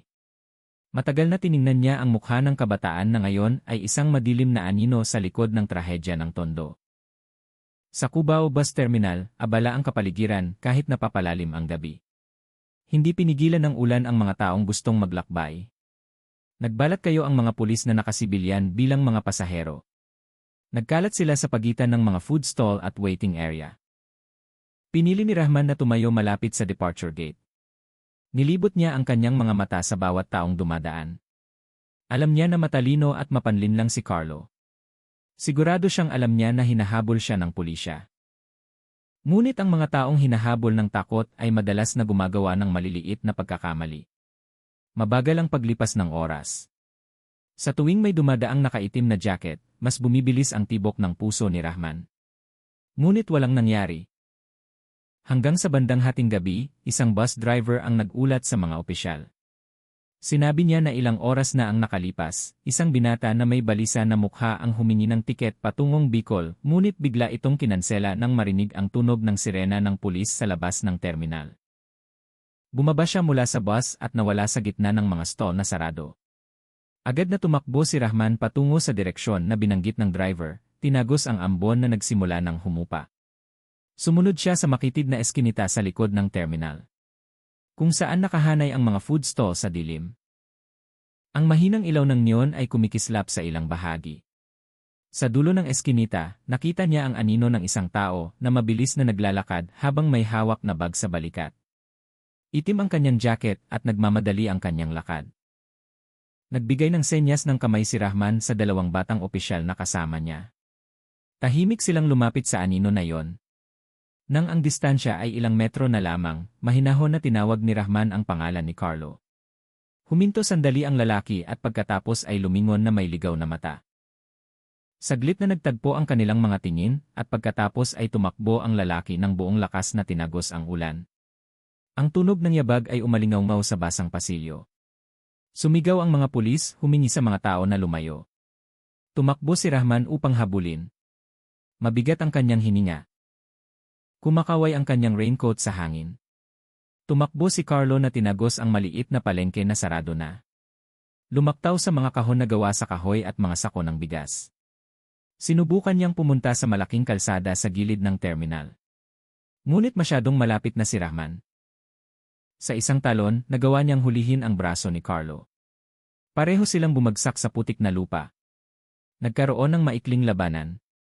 Sinubukan ni Carlo na makawala. Puno ng takot at galit ang kanyang mga mata. Pigil na pigil ni Rahman habang sumisigaw sa kanyang mga tauhan upang tumulong. Dalawang opisyal ang dumating at hinawakan ang mga kamay ni Carlo at kinapapan siya. Nanginginig ang katawan ng lalaki, hingal na hingal, basa ang kanyang mukha sa ulan at luha. Dahan-dahang tumayo si Rahman at tiningnan ang lalaki na nakatali na ngayon sa lupa. Hindi siya nagsalita ng ilang sandali. Tanging tunog lamang ng ulan ang bumabagsak sa paligid nila. Matapos huminahon ang lahat, lumapit siya at tinanong ng malalim, bakit niya ginawa ang lahat ng ito? Hindi sumagot si Carlo. Yumuko siya, nanginginig ang kanyang mga balikat. Pagkatapos ay mahina niyang sinabi na wala siyang intensyon na pumatay, gusto lamang niyang kausapin, ngunit nagapi siya ng kanyang galit. Umiyak siya, garalgal ang kanyang boses, sinasabi na nang makita niya si Maria na nakasuot ng puting traje de boda, gumuho ang kanyang puso at nagdilim ang kanyang isip. Ipikit ni Rahman ang kanyang mga mata ng sandali. Narinig na niya ang ganitong pangungusap ng maraming beses sa kanyang buhay mula sa mga taong nawalan ng katinuan dahil sa hindi nasukli ang pag-ibig. Alam niya na laging huli ang pagsisisi. Nagbigay siya ng senya sa mga opisyal na dalhin si Carlo sa sasakyan. Yumuko ang lalaki ng walang paglaban. Sa biyahe patungo sa istasyon ng pulisya, tahimik ang loob ng sasakyan. Tanging tunog lamang ng ulan sa bintana at ang tunog ng makina ang naririnig. Tumingin si Rahman sa labas ng bintana, nakikita ang anino ng mga ilaw sa kalye na humaba sa basang aspalto. Sa kanyang isip, lumitaw ang mukha ni Aling Nena. Mukha ng isang ina na nawala ng lahat, ngunit patuloy na niyakap ang pag-asa na darating ang katotohanan. Nang huminto ang sasakyan sa bakuran ng istasyon ng pulisya, dahan-dahang lumabas si Rahman. Tiningnan niya ang langit na umaambon pa rin. Sa kanyang puso, alam niya na hindi pa tapos ang paglalakbay ng kasong ito. Ang pagdakip ay simula pa lamang. Mayroon pang pag-amin, mayroon pang sugat na kailangang gamutin ng katotohanan. Sa silid kulungan, tahimik na nakaupo si Carlo na nakayuko. Nakatali pa rin ang kanyang mga kamay, walang laman ang kanyang mga mata. Hindi niya tiningnan ang sinuman, pabulong lamang na sinabi na siya ay nagsisisi. Matagal na tiningnan siya ni Rahman at pagkatapos ay mahinahon na sinabi na hindi kayang buhayin ng pagsisisi ang taong namatay na. Sa labas ng silid, huminto ang ulan. Malamig at tahimik ang hangin ng gabi. Lumabas si Rahman at tiningnan ang kulay abo na langit ng Quezon City at pagkatapos ay nangako sa kanyang puso na babalik agad sa Tondo at sasabihin ang balitang ito kay Aling Nena upang ang mahabang dasal ng isang ina na hindi sumusuko ay sa wakas ay masagot. Sa umagang iyon, ang hangin sa Quezon City ay mamasamasa at mabigat. Sa interrogation room ng istasyon ng pulisya, ang sinag ng araw ay tumagos sa malabong salamin na bumubuo ng manipis na linya sa malamig na sementadong sahig. Sa gitna ng silid, nakaupo si Carlo na nakaposas ang mga kamay sa ibabaw ng mesa. Maputla ang kanyang mukha, magulo ang buhok, malungkot at walang laman ang kanyang mga mata. Sa harap niya ay nakaupo si Inspector Reyes kasama ang dalawa pang investigator na nakikinig ng buong atensyon. Binuksan ni Rahman ang folder na naglalaman ng resulta ng investigasyon. Sa loob nito ay may mga litrato ng pinangyarihan, mga ECE footage, at mga tala ng testimonya mula sa iba't ibang saksi. Tinignan niya si Carlo ng tahimik, walang galit, tanging tingin lamang ng isang tagapagpatupad ng batas na gustong maunawaan kung paano malulunod ang isang tao nang napakalalim sa kanyang sariling galit. Walang laman na tiningnan ni Carlo ang dingding na parang nakikipag-usap sa kanyang anino. Sa wakas, mahina at garalgal ang kanyang boses. Sinabi niya na hindi niya alam kung saan magsisimula. Inamin niya na mahal niya si Maria, ngunit ang pag-ibig na iyon ay dahan-dahang naging isang nakakatakot na bagay. Hindi pinutol ni Rahman ang usapan. Pinabayaan niya ang bawat salita na lumabas ng dahan-dahan na parang tubig na umaagos na nagdadala ng mabigat na pasanin mula sa puso ng isang tao na naligaw. Sinimulan ni Carlo na ikwento ang lahat. Nawalan siya ng mga magulang mula pa sa kanyang kabataan at nabuhay mag-isa sa Tondo. Ang presensya ni Maria ay nagparamdam sa kanya na muli siyang mahalaga. Ibinuhos niya ang kanyang pag-asa sa buhay sa dalagang iyon. Ngunit ang pag-ibig na dapat ay maganda ay naging takot na mawala. Nagsimula siyang magbawal, mag-utos, at maghinala sa bawat tao na kumakausap kay Maria. Alam niyang mali siya, ngunit hindi niya kayang huminto. Nang putulin ni Maria ang relasyon, tila gumuho ang mundo ni Carlo. Sinubukan niyang ayusin ang kanyang sarili. Ngunit sa tuwing nakikita niya si Maria na lalong lumigaya nang wala siya, lalo siyang nakaramdam ng pagiging maliit at walang silbi. Nang marinig niya ang balita na ikakasal si Maria, nawala ng kontrol si Carlo sa kanyang isip. Sinabi niya na hindi siya dumating sa party upang pumatay. Gusto lamang niyang makita si Maria sa huling pagkakataon, gustong sabihin ang paumanhin, gustong patunayan na kaya pa rin niyang kontrolin ang kanyang sarili. Ngunit nang makita niya si Maria na nakasuot ng puting traje de boda at nakangiti sa tabi ng ibang lalaki, sumabog ang galit na matagal na niyang kinimkim. Nawala ang lahat ng nasa kanyang isip at ang natira lamang ay ang pakiramdam ng galit at pagkabigo. Matagal na yumuko si Carlo. Sinabi niya na ang kutsilyo na dala niya ay para lamang takutin. Ngunit nang sumigaw si Maria sa takot at sinubukan na tumakas, naramdaman niya na tinanggihan siya sa muling pagkakataon. Kinuha ng kanyang galit ang kontrol at nang hindi namamalayan ay nagawa niya ang isang gawa na hindi mapapatawad. Huminto siya sandali. Ang kanyang mga luha ay tumulo isa-isa sa mesa. Inamin niya na matapos ang lahat, siya ay nagpanik. Naghugas siya ng kamay sa banyo, itinapon ang kutsilyo, at lumabas sa gitna ng kaguluhan nang hindi alam ang direksyon. Ang mukha ni Maria ay patuloy na bumabalik sa kanyang isip. Hindi siya natulog sa loob ng 2 araw. Narinig niya ang boses ni Maria sa kanyang ulo. Ang malambing na boses na dating nagpakalma sa kanya ay naging isang sigaw na nagmumulto. Nakinig si Rahman nang hindi sumasabat. Alam niya na hindi nagsisinungaling si Carlo, ngunit alam din niya na hindi kayang burahin ng pagsisisi ang kasalanan na nangyari na. Pagkatapos ay sinabi ni Carlo ng mahina na alam niya na darating ang pulis. Hindi niya nga intensyon na tumakas ng malayo. Gusto lamang niya na matapos ang lahat. Gusto niyang aminin ang lahat upang payapa na ang kaluluwa ni Maria. Tiningnan ni Rahman ang mukha ni Carlo nang may pagkapagod. Sinabi niya ng mahina na ang tinatawag ni Carlo na pag-ibig ay hindi pagmamahal, kundi takot at pagkamakasarili na bumubulag. Dahan-dahang tumango si Carlo at sumagot na alam na niya, ngunit huli na ang lahat. Pagkatapos ay ibinigay ni Rahman ang isang piraso ng papel at ballpen. Hiniling niya kay Carlo na sumulat ng kumpletong pag-amin. Bawat pangungusap na isinulat ni Carlo ay parang nagbigay ng sugat sa kanyang sariling puso. Isinulat niya kung paano niya pinlano, kung paano lumago ang damdaming iyon at naging pagkapuot, at kung paano siya nagsisisi matapos ang lahat. Nang matapos ang pag-amin, dahan-dahang binasa ni Rahman. Lahat ng detalye ay tugma sa ebidensya na natagpuan sa pinangyarihan. Wala nang pagdududa. Si Carlo ang nag-iisang suspect. Nang gabing iyon, mag-isa si Rahman sa kanyang office. Tiningnan niya ang litrato ni Maria na nakasabit sa caseboard. Sa labas ng bintana, malayo ang naririnig na tunog ng azan para sa isya. Pabulong siyang nanalangin sa kanyang puso na payapa na ang kaluluwa ni Maria. Dahil ang taong kumitil sa kanyang buhay ay umamin na sa lahat. Sa selda, tahimik na nakaupo si Carlo na nakatingin sa sahig. Hindi na siya umiiyak. Dahan-dahang gumalaw ang kanyang labi, nagdadasal ng halos hindi naririnig ang boses. Mahaba at tahimik ang gabi. Tila nakikiramay din ang langit sa pag-ibig na naging trahedya. Sa umagang iyon, kulay abo ang langit ng Tondo, makapal na ulap ang nakasabit sa ibabaw ng gusali ng hukuman ng Tondo sa Kahilom Street. Daan-daang tao ang nagtipon sa labas ng bakod na bakal na naghihintay sa takbo ng paglilitis na matagal na nilang narinig mula sa balita at kwento. Ang kaso ng pagpatay kay Maria ay yumanig sa puso ng maraming tao. Isang kwento ng pag-ibig na naging trahedya ang ngayon ay magtatapos na. Sa pangunahing silid ng korte, tahimik ang kapaligiran, puno ang mga silya. Sa pinakaharap na hilera ay nakaupo si Aling Nena na nakasuot ng itim na barot saya at kulay abo na scarf. Sa kanyang kandungan, mahigpit niyang niyakap ang litrato ni Maria na malumanay ng umiti. Tila mas matanda ang kanyang mukha kaysa sa kanyang edad.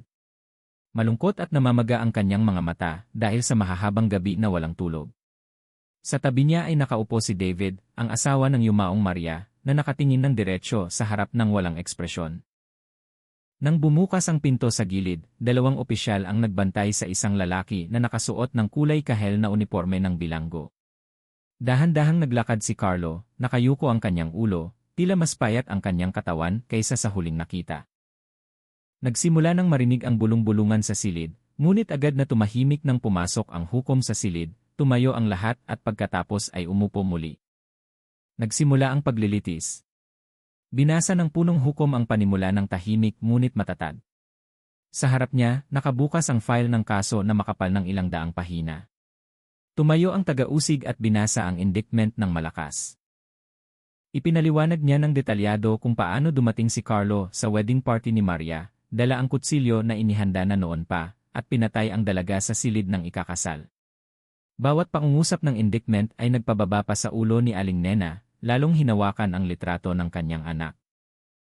Narinig ang pigil na iyak mula sa ilang bisita na nakakakilala sa pamilya ng biktima. Nang dumating ang kanyang pagkakataon, pinatayo si Carlo at hiniling na magbigay ng pahayag. Tiningnan niya ang hukom na may maputlang mukha. Mahina ang kanyang boses, halos pabulong, ngunit malinaw na narinig sa tahimik na silid na iyon. Inamin niya ang lahat ng kanyang ginawa. Sinabi niya na siya ay nagsisisi, na bawat gabi ay dinadapuan siya ng mukha ni Maria, at hindi siya humihingi ng kapatawaran para sa kanyang sarili. Umaasa lamang siya na ang pamilya ni Maria balang araw ay makahanap ng kapayapaan. Pagkatapos ay hiniling ng taga-usig ang pinakamabigat na parusa. Sinabi niya na ang ginawa ni Carlo ay hindi lamang malupit, kundi ginawa rin ng may buong kaalaman. Dumating siya sa party na may masamang layunin, pinili ang pinakamasayang oras para sa biktima upang kitilin ang kanyang buhay. Hindi ito gawa ng isang taong nawalan ng katinuan, kundi isang krimen na nababalot ng paghihiganti at inggit. Pagkatapos ay sinubukan ng panig ng depensa na humingi ng pagpapagaan. Sinabi nila na minsan ay nakaranas si Carlo ng matinding mental stress, namuhay ng mag-isa, at nawalan ng kakayahang kontrolin ang sarili dahil sa kawalan ng pag-asa.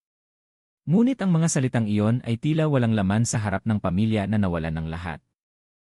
Nang bigyan ng hukom ng pagkakataong magsalita sa huling pagkakataon, lumingon si Carlo kina Aling Nena at David. Dahan-dahan siyang lumuhod sa kanyang kinaupuan, yumuko ng malalim. Sinabi niya na alam niya na walang salita ng paumanhin ang makapagpapagaling ng ganoong kalaking sugat. Gusto lamang niyang sabihin na bawat gabi ay nagdadasal siya na sana ay bigyan ng Diyos si Maria ng pinakamagandang lugar at bigyan ng lakas ang mga naiwan. Walang sagot mula kay Aling Nena. Nakatingin siya ng diretsyo sa harap. Tuyong ang kanyang mga mata na walang luha. Marahil ay naubos na ang kanyang mga luha matagal na ang nakalipas. Matapos nito, muling natahimik ang silid ng korte.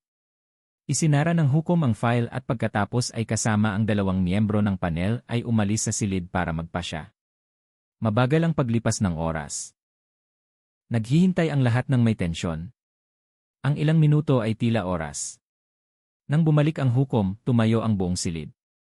Malalim ang katahimikan. Nang tahimik ngunit puno ng otoridad, binasa ng hukom ang desisyon.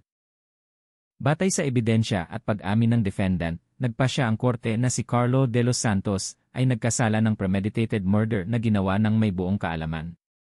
Ang parusang ipinataw ay parusang kamatayan. Sumabog ang kapaligiran sa silid ng korte.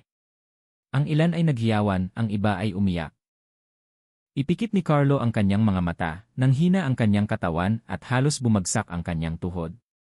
Agad na hinawakan ng mga opisyal ang kanyang mga braso. Yumuko si Aling Nena. Dahan-dahang tumulo ang kanyang mga luha. Hindi luha ng kasiyahan, kundi luha ng pagod at kalungkutan na hindi pa gumagaling. Ipikit ni David ang kanyang mga mata, huminga ng malalim at pagkatapos ay yumuko ng walang salita. Kumatok ang hukom ng 3 beses sa gavel. Ang paglilitis ay natapos. Sa labas ng gusali, dahan-dahang bumuhos ang ulan. Isa-isang lumabas ang mga tao na may malungkot na mukha.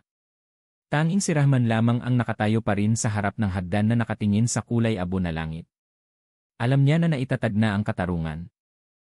Ngunit sa kanyang puso, alam din niya na walang anumang hatol ang makapagbabalik sa buhay na nawala na. Lumakad siya patungo sa sasakyan, tiningnan mula sa malayo si Aling Nena na dahan-dahang umalis sa bakuran ng korte na mabagal ang lakad. Yumuko si Rahman at nanalangin ng tahimik na sana ay tunay na makahanap ng kapayapaan ang kaluluwa ni Maria at sana ay makangiti muli ang inabalang araw kahit kaunti lamang. Ilang buwan na ang lumipas mula ng araw ng paglilitis na yon. Dahan-dahang bumalik ang tondo sa karaniwan nitong pamumuhay. Ngunit para sa dalawang pamilya na kasama sa trahedya, tila huminto ang oras sa isang masakit na punto. Sa isang maliit na bahay sa gilid ng bayan, si Aling Nena ay patuloy na namumuhay ng tahimik. Bawat umaga ay nakaupo siya sa veranda habang nakatingin sa hardin ng bulaklak na dating inalagaan ni Maria ng may pagmamahal. Ang mga pulang rosas na dati ay madalas na pinipitas ng kanyang anak ay ngayon ay lumalaki ng ligaw, ngunit hindi niya kayang putulin ang mga ito. Pakiramdam niya ay bawat tangkay na namumulaklak ay bahagi ni Maria na buhay pa rin sa alaala. Sa loob ng bahay, sa ibabaw ng maliit na mesa malapit sa bintana, mayroon pa ring picture frame ni Maria kasama si David. Maliwanag ang ngiti ng dalaga. Ang puting traje de boda na suot niya sa araw na yon ay sumasalamin pa rin ng kaligayahan na hindi nagtagal. Madalas na nagsasalita si Aling Nena sa harap ng litrato na yon, nagkukwento na parang nakaupo pa rin si Maria sa tabi niya. Ikinuwento niya ang maliliit na bagay tungkol sa panahon, tungkol sa ibon na dumapo sa bakod, tungkol sa kapitbahay na dumating dala ang gulay, at laging tinatapos sa parehong pangungusap na siya ay nangungulila. Si David, ang asawa ni Maria, ay pinili na manirahan sa bahay ng kanyang mga magulang sa North Ave. Madalang siyang lumabas, nagtatrabaho lamang sandali sa shop ng kanyang kaibigan upang pumatay ng oras. Bawat dumaan siya sa kalsada patungo sa bahay ng kanyang biyenan, bumabagal ang kanyang lakad. Hindi siya nangahas na tumingin sa tarangkahan na minsan ay naging saksi sa araw ng kanyang kasal. Napakalalim pa rin ang sugat. Sa tahimik na gabi, madalas siyang nagigising, nakatingin sa langit at pabulong na sinasabi na mahal pa rin niya si Maria. Kahit na ngayon ay sa pamamagitan na lamang ng dasal may paparating ang pag-ibig na iyon.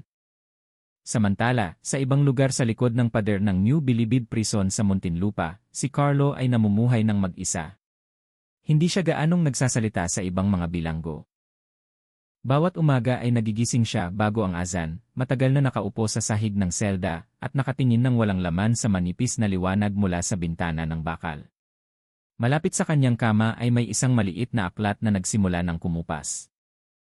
Madalas niyang binabasa ito ng mahina na paulit-ulit na parang naghahanap ng kapayapaan na hindi niya natagpuan sa mundong ito. Sinabi ng mga opisyal ng bilangguan na madalang kumain si Carlo, madalang matulog, ngunit hindi kailanman gumagawa ng kaguluhan. Paminsan-minsan lamang siyang sumusulat sa isang piraso ng papel.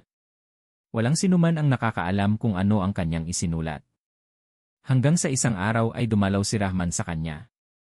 Ibinigay ni Carlo ang isang sulat na maayos na nakatupi. Sa sobre nito ay nakasulat ang pangalang Aling Nena. Tinanggap ni Rahman ang sulat na iyon ng may pag-aalinlangan. Alam niya na ang laman ng sulat na iyon ay marahil ay walang magbabago, ngunit ipinadala pa rin niya. Isang linggo ang lumipas, dumating siya sa bahay ni Aling Nena. Binuksan ng babae ang pinto na may kalmadong mukha, sinalubong si Rahman na parang isang anak na nagdadala ng balita mula sa malayo. Nang ibigay ni Rahman ang sulat na iyon, matagal na tiningnan ni Aling Nena ang sobre, nanginginig ang kanyang mga kamay. Nang gabing iyon, matapos umuwi si Rahman, nakaupo si Aling Nena sa harap ng litrato ni Maria at dahan-dahang binuksan ang sulat na iyon. Maayos ang sulat ni Carlo, ngunit puno ng mabibigat na marka.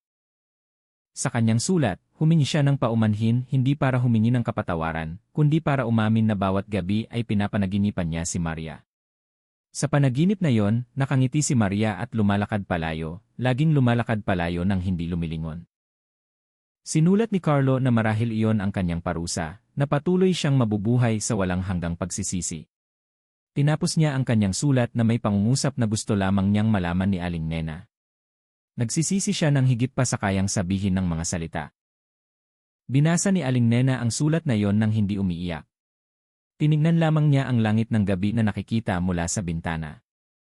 Sa kanyang puso, alam niya na walang sapat na paumanhin ang makapagpapalit sa nawala. Ngunit napagtanto rin niya na hindi makapagpapayapa kay Maria ang puot. Inilagay niya ang sulat na iyon sa tabi ng litrato ng kanyang anak, at pagkatapos ay nagsindi ng maliit na kandila sa ilalim nito. Ang ilaw ng kandila ay nanginginig ng malumanay, na nagpapaliwanag sa mukha ni Maria sa litrato na ngumiti ng walang hanggan. Mula ng gabing iyon, nagsimula si Aling Nena na tanggapin. Hindi siya kailanman nagsabi ng salita ng paumanhin sa sinuman, ngunit bawat gabi na nagdadasal, inilalagay niya ang isang maliit na pangungusap upang bigyan ng kapayapaan ng Diyos ang lahat ng naligaw na kaluluwa. Nakaramdam ng kaginhawaan si Rahman nang marinig ang balitang iyon. Sa kanyang puso, alam niya na ang katotohanan na hinahanap ay hindi lamang para parusahan, kundi para gamutin din. Nagpalit ng panahon sa maliit na bakuran ng bahay na iyon, ang mga rosas na dati ay lumalaki ng ligaw ay sinimulan ng alagaan muli. Bawat umaga ay dahan-dahan itong dinidiligan ni Aling Nena habang nakangiti ng bahagya. Ang buhay ay hindi nga kayang burahin ng sugat, ngunit kaya nitong patuloy na maglakad sa ibabaw nito, dala ang mga alaala na ngayon ay naging dasal. Dahan-dahang lumubog ang araw sa tondo. Ang langit ay kulay light orange, manipis na ulap ang dahan-dahang nakasabit na parang paghaplos ng kamay sa lumang kanbas. Sa bakuran ng maliit na bahay sa dulo ng kalsada, nakaupo si Aling Nena sa bangkong gawa sa kahoy habang nakatingin sa araw na dahan-dahang nagtatago sa likod ng mga puno. Malambot na humihip ang hangin ng hapon, nagdadala ng amoy ng basang lupa at bango ng bagong bukas na rosas. Ipikit niya ang kanyang mga mata ng sandali, nakikinig sa tunog ng azan mula sa surau sa malayo. Bawat marinig niya ang tunog na iyon, nakaramdam siya ng kaunting kapayapaan, na parang binibigyan pa rin siya ng Diyos ng pagkakataong huminga sa gitna ng pagkawala. Sa katahimikan na yon, lumilipad ang kanyang isip sa nakaraan, sa mukha ng kanyang anak na dalaga na laging tumatawa ng magaan bawat hapon. Mahal na mahal ni Maria ang hapon. Madalas siyang nagsasabi na ang oras sa pagitan ng araw at gabi ay ang pinakamagandang oras dahil sinasalamin ng langit ang lahat ng kulay. Na parang nagtuturo na ang kagandahan ay nagmumula sa pagtatagpo ng liwanag at dilim. Ngayon, bawat pagdating ng hapon, pakiramdam ni Aling Nena ay nasa tabi niya pa rin si Maria, nakatingin sa parehong langit mula sa ibang lugar. Madalas na dumadalaw si Rahman, nagdadala ng maliliit na balita, o basta na lamang umuupo at nakakasama. Madalang na siyang nagsasalita tungkol sa kaso na yon. Nag-uusap lamang sila ng magaan tungkol sa mga bulaklak, tungkol sa panahon, o tungkol sa buhay na patuloy na umiikot. Ngunit sa bawat pag-uusap ay laging may mahabang pagtigil na puno ng kahulugan na parang dalawang kaluluwa na nakakaunawa na ang ilang sugat ay hindi kailangang ipaliwanag, sapat na tanggapin. Sa ibang lugar, sa kanyang tahimik na selda, patuloy na namumuhay si Carlo ng mahahabang araw. Ngayon ay marami na siyang binabasa at sinusulat. Sinabi ng mga opisyal ng bilangguan na hindi na siya sumisigaw sa pagtulog tulad ng dati. Madalas siyang nakatingin sa langit ng umaga sa pamamagitan ng siwang ng bakal at mumingiti ng bahagya. Marahil ay mayroong kaunting kapayapaan sa loob niya na dahan-dahang lumalago. Hindi dahil sa nakalimutan na niya, kundi dahil nagsisimula na siyang tanggapin ang katotohanan na ang pagsisisi ay bahagi ng buhay na kailangang pagdaanan hanggang sa huli.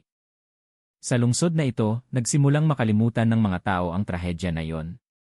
Ngunit para sa mga kasangkot dito, bawat araw ay paalala na ang pag-ibig ay maaaring maging biyaya at pagsubok. Tunay na pag-ibig, naisip ni Rahman isang hapon nang siya ay nakatayo sa gilid ng ilog Pasig. Hindi tungkol sa pagmamayari, kundi tungkol sa pagbibigay ng espasyo. Ang malusog na pag-ibig ay hindi nagtatali. Lumalago ito sa tiwala at sinseridad. Sa kabaliktaran, ang pag-ibig na nababalot ng ego ay nagdudulot lamang ng sugat. Tiningnan niya ang umaagos na tubig ng ilog at pabulong na nanalangin sa kanyang puso na nilikha ng Diyos ang pag-ibig hindi upang sakupin, kundi upang palakasin ang isa't isa. Hindi na nagsisindi ng kandila si Aling Nena bawat gabi. Pinalitan niya ito ng pagtatanim ng bagong bulaklak sa bakuran. Bawat talulot na namumulaklak ay simbolo ng dasal. Bawat dahon na lumalaki ay paalala na patuloy ang buhay. Nang gabing iyon bago pumasok sa bahay, tiningnan niya ulit ang langit. Halos nawala na ang araw, nag-iwan ng malambot na liwanag sa horizon. Mahina siyang nagsalita sa kanyang puso na may natutunan siya mula sa lahat ng pagkawala na ito. Na ang buhay ay hindi tungkol sa kung gaano katagal mananatili ang isang tao sa mundo, kundi tungkol sa kung gaano kalalim ang bakas ng pagmamahal na iniwan niya. Sa bakuran ng kanyang bahay, nagsimula nang marinig ang tunog ng mga kuliglig. Dahan-dahang isinara ni Aling Nena ang pinto at tiningnan ang litrato ni Maria na nakasabit sa dingding ng sala. Ang ngiti ng dalaga ay pareho pa rin tulad ng dati, mainit at malambot. Sa katahimikan, pabulong niyang sinabi na pinatawad na niya hindi dahil sa nakalimutan na niya, kundi dahil sa pamamagitan lamang ng pagpapatawad ay tunay siyang makakawala. Dahan-dahang lumubog ang gabi, nagdadala ng maliit na kapayapaan na bagong ipinanganak sa puso ng isang ina na dumaan sa mahabang bagyo. At sa likod ng langit ng gabi na puno ng bituin, tila may malambing na bulong mula sa malayo na ang tunay na pag-ibig ay hindi kailanman namamatay. Nagbabago lamang ito ng anyo at nagiging dasal na hindi kailanman humihinto. Ang isang tahimik na umaga ay muling bumabalot sa tondo. Sa mga kalsada na dati ay abala sa kwento, ngayon ay tanging tunog na lamang ng manok at ang hihip ng malambot na hangin sa pagitan ng mga puno ang naririnig. Dahan-dahang lumipas ang oras na nagdadala ng buhay palayo sa malungkot na kwento na minsan ay yumanig sa maraming puso. Ngunit para sa ilang tao, lalo na para sa mga naantig ng trahedya na yon, ang bawat segundo ay nagtatago pa rin ng malalim na aral tungkol sa kahulugan ng pag-ibig, pagkawala, at pagpapatawad. Si Aling Nena ay nabubuhay na ngayon ng may bagong kapayapaan. Umuwi na ang kanyang buhok, dahan-dahan ang kanyang lakad, ngunit nagsimula nang bumalik ang kanyang ngiti. Hindi na siya nakatingin sa nakaraan ng may luha, kundi may pasasalamat. Sinabi niya sa kapitbahay na madalas na dumadalaw na binigyan siya ng Diyos ng lakas upang umunawa, hindi upang makalimot. Bawat tingin niya sa mga rosas sa bakuran, pakiramdam niya ay naroroon pa rin si Maria na sinasamahan siya sa katahimikan. Ang mga bulaklak na iyon ay naging tanda na ang pag-ibig ay hindi kailanman nawawala. Naglilipat lamang ng lugar mula sa totoong mundo patungo sa walang hanggang dasal. Si David ay dahan-dahang natuto na magbukas ng sarili. Nagsimula siyang magturo sa mga bata sa maliit na shop kung saan siya nagtatrabaho. Tinuturuan niya sila ng matiyaga. Madalas siyang nagbibigay ng payo na pahalagahan ang oras at ang mga taong mahal nila. Paminsan-minsan ay dumadalaw siya sa puntod ni Maria dala ang isang bungkos ng puting rosas. Hindi siya gaanong nagsasalita. Nakatayo lamang siya ng tahimik ng matagal at pagkatapos ay ngumingiti ng bahagya bago umalis. Sa kanyang puso, alam niya na ang tunay na pag-ibig ay hindi kailangang ipahayag sa mga salita, sapat na panatilihin sa sagradong alaala. Si Rahman, ang inspektor, ay bumalik na sa kanyang tungkulin na humahawak ng iba't ibang bagong kaso. Ngunit bawat dumaan siya sa Kahilom Street at nakikita ang gusali ng korte mula sa malayo, ang kanyang isip ay laging bumabalik sa araw kung kailan na itatag ang katarungan at bumuhos ang luha sa silid ng korte. Alam niya na ang tungkulin ng isang tagapagpatupad ng batas ay hindi lamang parusahan, kundi panatilihin din na hindi mawala ang direksyon ng tao sa kanyang buhay. Madalas siyang nagsasabi sa mga kabataan sa istasyon na ang krimen ay hindi laging nagmumula sa puot, minsan ay nagmumula ito sa maling pag-ibig. At si Carlo sa isang tahimik at liblib na lugar sa likod ng pader ng bakal ay patuloy na namumuhay ng tahimik. Siya ay sumusulat, nagdadasal, at umaasa na ang natitirang oras ay maging pagkakataon upang tubusin ang maliit na bahagi ng kanyang kasalanan. Sinabi ng mga opisyal na nagbago siya at naging mas kalmado, madalas na tumutulong sa mga kapwa bilanggo, at hindi na kailanman tumangging magsalita kapag hiniling na ikwento ang kanyang nakaraan. Mula roon, maraming ibang bilanggo ang natuto na ang galit at paghihiganti ay hindi kailanman nagdudulot ng kaligayahan, kundi nagdaragdag lamang ng kadiliman sa puso. Mula sa lahat ng kwentong ito, tila gustong bumulong ng buhay ng isang bagay sa atin. Na ang tunay na pag-ibig ay hindi kailanman nagmumula sa pagmamay-ari, kundi sa pagnanais na makita ang taong mahal natin na masaya kahit na hindi kasama natin. Na ang pagkawala ay bahagi ng paglalakbay at ang pagpapatawad ay isang tulay patungo sa kapayapaan. Na ang buhay ay napakaliit para punuin ang puot. Dahil sa huli, ang bawat tao ay babalik sa katahimikan at tanging pag-ibig lamang ang alalahanin. Sa ilalim ng asul na langit na dahan-dahang lumiliwanag, nakatayo si Aling Nena sa harap ng kanyang bahay na nakatingin sa bakuran na puno ng bulaklak. Huminga siya ng malalim at mumiti ng malumanay. Dinala ng hangin ang amoy ng rosas na bumati sa kanyang mukha. Sa kanyang puso, nagpasalamat siya dahil matapos ang lahat ng luha at kalungkutan, naiintindihan na niya ngayon na ang bawat paghihirap na dinadaan ng buong puso ay magiging ilaw na gagabay sa kaluluwa na matiyaga. Patuloy ang buhay, muling sumisikat ang araw at patuloy na umiikot ang mundo na nagdadala ng mga bagong kwento.